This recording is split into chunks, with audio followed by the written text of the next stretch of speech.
Hello mga kulits!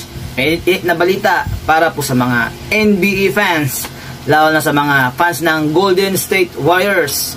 So mga kulits, malungkot na balita para sa mga Golden State Warriors. Kasi si Klay Thompson nilipat na po sa Dallas Mavericks next NBA season, kakulits. Kaya yan kakulits, nakita niyo sa taas, oh. $50 million 3 years contract po sa Dallas Mavericks si Klay Thompson. Kaya mga kakulits, yung trio po natin sa Golden State Warriors na sina Stephen Curry, Draymond Green, saka Klay Thompson, mawawala na si Klay Thompson sa tatlo.